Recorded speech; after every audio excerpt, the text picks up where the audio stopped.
好，大家好，今天给大家带来的是这一款智能的搅拌机。这一个机器是带电池的。首先，第一个把电池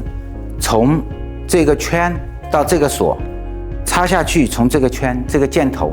到这个锁锁住以后，电池通电。然后呢，下面的也是一样，就是这个是任何方向，就是插下去以后，你就可以转起来。那么这个机器开机是长按1或者2，长按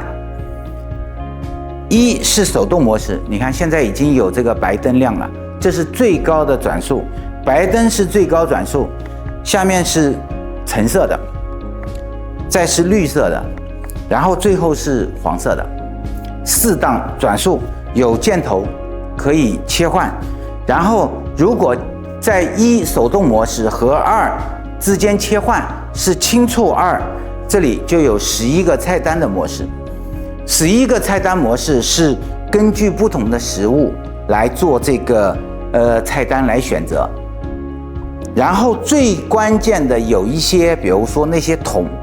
因为这个机器会属于偏小一点，所以比如说有些公司会拿一些大一点的桶来用它。那么当这个时候，这一个桶在外面，它这个底圈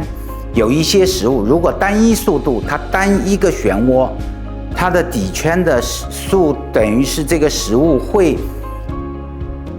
到最边上，不会进入这个刀，所以会有残渣。所以呢，就是说当我们把这一个设置的时候，比如说类似于打冰块，我们把刀头去掉，你比如说像我们打冰块，那你如果长按运转，你看到没有，就是速度它自然而然有快慢，自然的有快慢，所以它的漩涡就不是这样子，就是不是在一个点，它可以把整个水搅动起来。那如果说再按下去别的，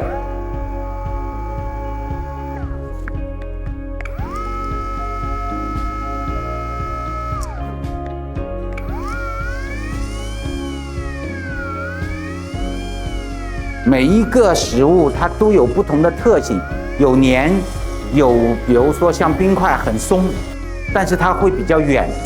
所以它的速度都是自己有变化。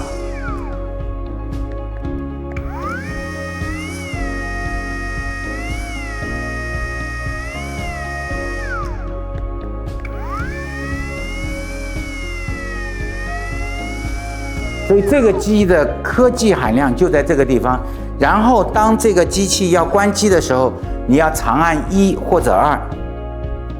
好，它就关机了，没有任何。然后你可以把电池拔了。如果说当这个机器你使用了以后，有些人就是忘了关机，放在桌子上2分钟，它自动关机。